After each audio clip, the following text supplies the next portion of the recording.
Arsenal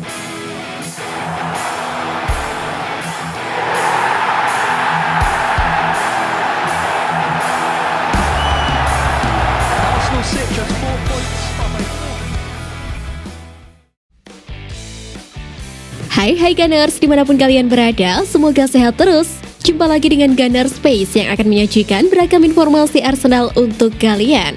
Jadi jangan skip videonya dan inilah informasi selengkapnya.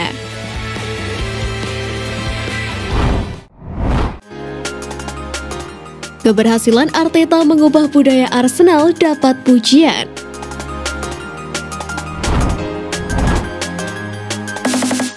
Keberanian Mikel Arteta dalam mengubah budaya klub dan berani memasang pemain mudanya mendapatkan sorotan dan pujian. Kali ini, mantan kiper Watford, Ben Foster memuji Mikel Arteta karena mengubah budaya klub. Budaya tersebut adalah mentalitas baru yang dia bangun di London Utara, sambil menunjuk para pemain kunci yang dimainkan oleh pemain seperti Martin Odegaard dan Granit Xhaka dalam performa impresif The Gunners musim ini.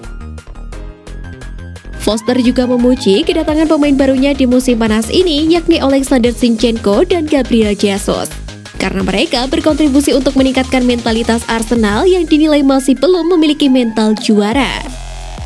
Dia menganggap Arsenal saat ini lebih matang. Dari segi mentalitas, mereka memiliki Granit Xhaka yang dulu dicap sering membuat kartu merah atau onar. Dan sekarang dia membuktikan kemampuannya dalam hal permainan dan kepemimpinan.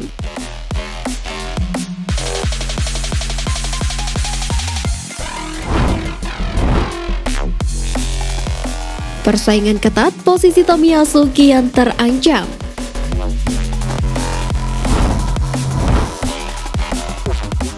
Takehiro Tomiyasu seketika tenggelam di musim 2022-2023. Tahun keduanya di Arsenal berubah drastis. Tomiyasu kini sudah menjadi pilihan kedua. Hal itu wajar terjadi karena kualitasnya yang belum cukup mumpuni untuk mencapai tujuan tinggi di Arsenal. Tomiyasu sadar betul bahwa tuntutan kualitas di Arsenal dan Liga Inggris sangat tinggi. Dia merasa bahwa dia belum bisa mencapai standar itu. Tomiyasu saat ini kalah saing dengan nama seperti Gabriel Magalhaes dan juga Ben White.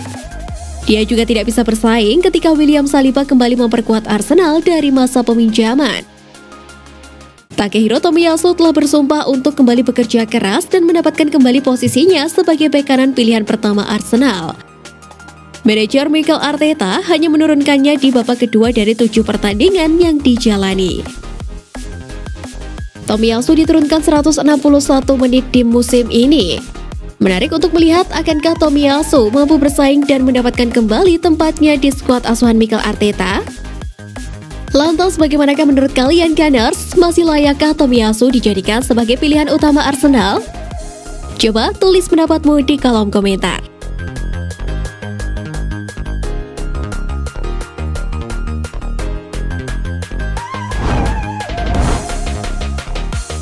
Optimis derby London Utara Zinchenko dan Odegaard bakal bergabung.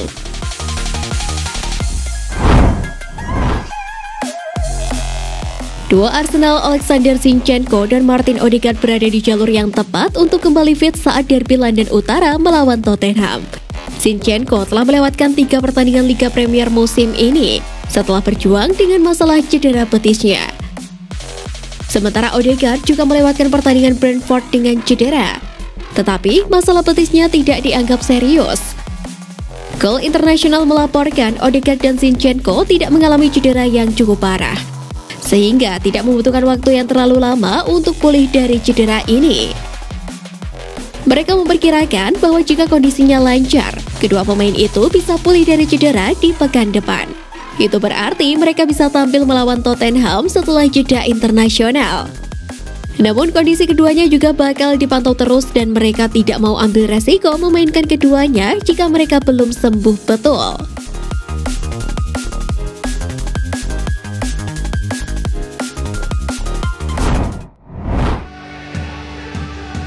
Kenaikan upah bakal dilakukan Arsenal demi Saliba.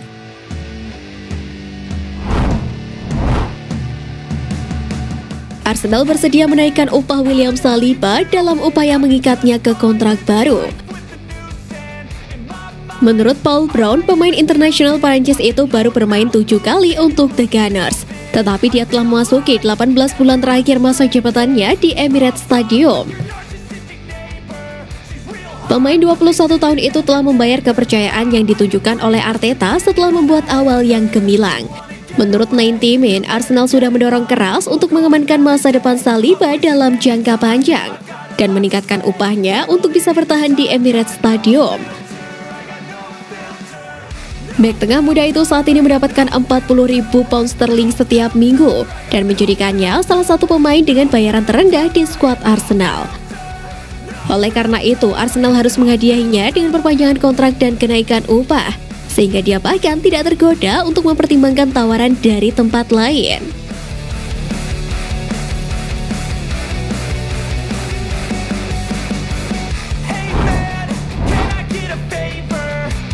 Dilacak klub besar, Arsenal dalam pembicaraan kontrak Bukayo Saka.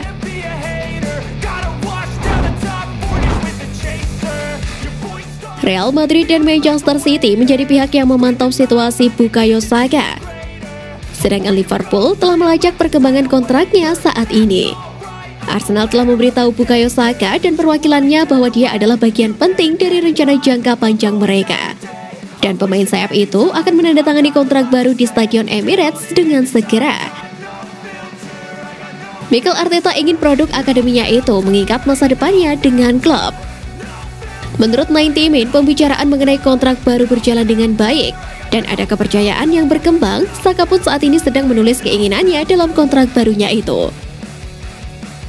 Persyaratan baru adalah prioritas bagi Arsenal dan diskusi telah berlangsung sejak Februari lalu. Arsenal bersedia menawarkan kontrak kepada Saka senilai 125.000 pound sterling per minggunya, yang berarti dia akan mendapatkan kenaikan gaji besar. Saka mengakui bahwa perpanjangan kontrak akan disetujui dalam waktu yang tidak terlalu lama.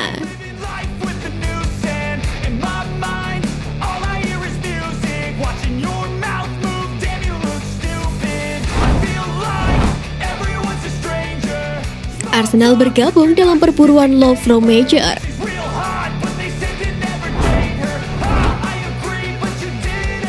Arsenal berada dalam perlombaan untuk memperebutkan gelandang Kroasia Lovro Major dari Rennes. Dengan Thomas Partey yang sering menderita cedera, kedatangan seorang gelandang pada Januari ini bisa menjadi prioritas bagi Mikel Arteta selama jendela transfer Januari. Menurut PJS, Arsenal akan menghadapi persaingan dari Barcelona dan Real Madrid untuk menandatangani gelandang Rennes Major. Major adalah gelandang serang berperingkat tinggi dan tidak mengherankan melihat beberapa elit Eropa juga mengawasinya. Bekerja di bawah Mikel Arteta di Arsenal adalah prospek yang menarik untuk saat ini, mengingat betapa bersedianya dia memberikan pemain muda kesempatan untuk mengekspresikan diri.